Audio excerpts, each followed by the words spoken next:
Welcome to the Bold Analysis.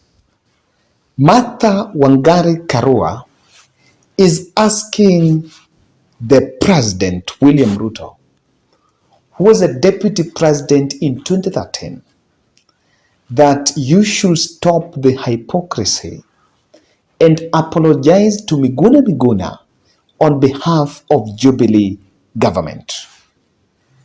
I read this and by the way, I didn't want to analyze about this issue about Miguna Miguna. And so when I saw that message, it was so interesting because in my previous video that I did in the morning about Miguna Miguna's return, I actually mentioned that President Ruto was part of Miguna's problems.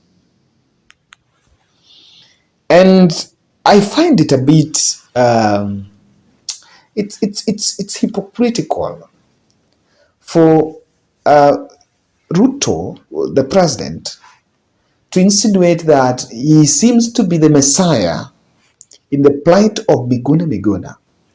While in 2013, he was a member of National Security Council and Miguna was deported before even a handshake. They have always treated this as Miguna was, deportation was a subject, was because of the handshake.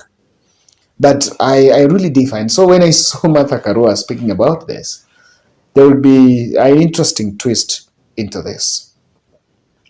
So, today there have also been clips of Kenya Kwanza politicians, Kipchumba Murkomen at one point was actually opposing Miguna Miguna and criticizing Miguna Miguna over the government, over government criticism before the 2017 election. So this is the truth. What was needed for Miguna to come in the country was not an intervention from a person or a powerful politician in the country. It was just respect relevant government agencies and officials obeying enough court orders that had been issued by the High Court to facilitate Miguna Miguna Miguna return back home. And I'm not going to shy to say this. The date was changed of coming back so that he will become a guest of honor. And perhaps they were expecting drama. When Miguna comes at the airport, there is bravado and drama and here and there. Then it takes the attention of the country from what will be unsuccessful Mashujaa Day in Uhuru Gardens. It was unsuccessful, that's the truth. Yes. Before I came to Nakuru, I went to, Ngong. I was in Ngong Road. And I was just asking people, guys, kunaenda aje? Yes, people had left the place as early as 11, as early as Satano. So the turnout was low. There are photos of empty seats that are coming out. And even from what has happened at Mashujaa Day, there seems to be, it was that event, it seems it was just organized for political imaging. By the way, let me tell you, Miguna Miguna was brought back in the country this day and scheduled to arrive today on 20th to become a guest of honor of the youth in that Mashujaa Day generation celebration. And number two, his aspect was to be used to divert attention, because really that event that was organized, I think that was the IJ Kua. I think last time Uhuru never honored it. It was just kidogo. But the President William Ruto, will all the holidays lazima zitakuwa kwa field mahali, so promises can be thrown here and there. And I think we should stop promising and start just giving what we've had. I think we've had enough promises. Sijui kama video nafikiriaje, but we've had enough promises. Another dams, maji. I'm telling you, we got ourselves into problems. Now, I wanted to say this. Martha Karua is communicating something to Miguna Miguna, to William Ruto. And what Martha Karua is telling William Ruto indirectly is something I want us to look at in this video. If you're watching for the first time, kindly subscribe to our channel. Click the notification bell. It's just next to the subscription button. and also like our video. I want to say thank you to Team USA. Oh, Mazaya Santeni Sana, you guys have really been supporting this channel. Team Kenya, I was just checking analytics today. There's Team Sweden. Yes, such an amazing group. Yes, Team Sweden attends. Asanteni Sana, those who've been supporting. And tomorrow I have an interview with Ruben Kigame. He was a presidential candidate in the just concluded elections. If indeed they are concluded, he's a musician and is a person of interest, matters, people living with disabilities. So we're going to have that interview tomorrow. And we are also asking, you can also throw us questions, things you would like to know, per se, to the just concluded elections. Because we are going to meet a presidential candidate. We also continue with the 50 shillings challenge for the purchase of the camera. One extra camera is supposed to help my production team in producing the exclusive interviews. And so we reached out in a special way to contribute at least 50 shillings to help on that on that project. The number is up there. The name will appear, Kevin Olo. Now, Mother Karua's message to William Ruto is simple. He has 4 messages. The first message is that William Ruto should stop complaining about Jubilee government. What is being used, the gig that is being used by the return of Miguna Miguna, is to paint Jubilee government as a government that never valued the human rights. And of course it is true. We are not denying that one of the weakest links in Uhuru Kenyatta's regime was a clique of high influential people that took advantage of the mercifulness of Uhuru Kenyatta to do some ills, violate human rights, and they did those in full glare of the camera, wakitaka kufurahisha rais. And in real sense, it was actually casting aspersions on the rule of former president. But Mother Karua is simply saying something, that William Ruto, you were part of Jubilee government. So this complaint of Uhuru did that, Raila did that, the handshakes, this complaint, that's what Martha Karua is speaking about.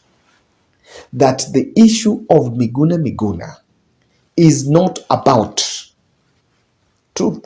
It's not about what the government has done. Don't use this to paint Jubilee government or to put Jubilee government in a negative light, because you were part of it. And let's say the truth. Our president, who was a deputy president by then, withdrew salary. Alipwa pesa. The security was full. Everything he was given in the office of deputy president. The other things we are told are just stories.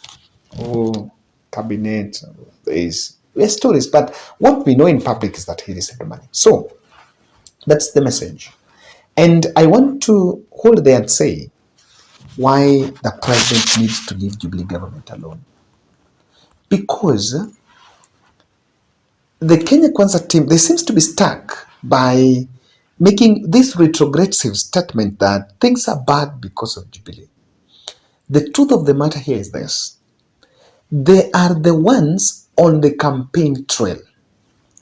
Remember, you keep on saying Uhuru did this, Uhuru did that, but Uhuru is not responding to you. The strategy of blaming Jubilee too is to make the issues become political. But they will lack the merit of judgment. People will not judge you on what Uhuru got wrong because Uhuru himself is not talking. My good friend Ismaili was actually saying that Jana Uhuru went to Uhuru Market. I don't know if that story is true by the some few hustlers trying to coalesce around him. Mimi siko.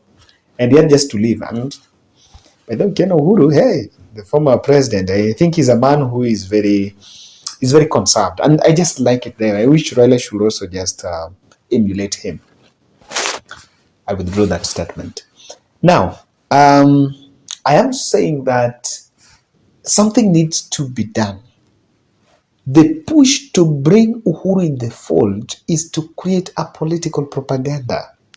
But that political propaganda will actually lack the merit because the person you're talking about is not anywhere in the circles of power. So it doesn't add any value and it doesn't really hold.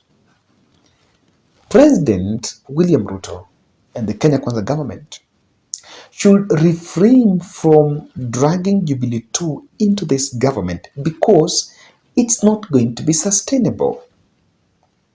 You will not complain about Uhuru for the next 5 years. It's convenient to talk about Uhuru now, in the next December. But in the next 2 years, you will not still refer to President Uhuru Kenyatta because people shall have forgotten about the former president. And of course, in his retirement of data he will be doing, he will also draw his circle of support. And people will be like, no, if you want to blame Uhuru, why don't you blame Moi Kibaki? People will even now start creating narrative that start blaming Moi if you want to blame people. So the issue of the blame game also portrays you as a man who has failed and you're looking for excuses. So that's why I also concur with what Martha Karua is saying, that you need to stop dragging Uhuru into this, who did that, who did that. And let me tell you, the stories, and I'm giving Kenya Kwanza free advice, the stories about Uhuru Kenyatta are not selling in the media. The newspaper headlines are not selling. The newspaper headlines that are selling is what the hustler is doing for the people. But if you refer to Uhuru, it doesn't sell. So it will lack the click. You will even miss the airtime. And before you get to the next general election, you start complaining that media is sidelining them. And we are in a very dangerous time where people are informed. My boda guy who brought me to the hotel where I am was telling me that, Kevin, hapa hatutaangalia chama. Kihika asipofanya venye alisema nje.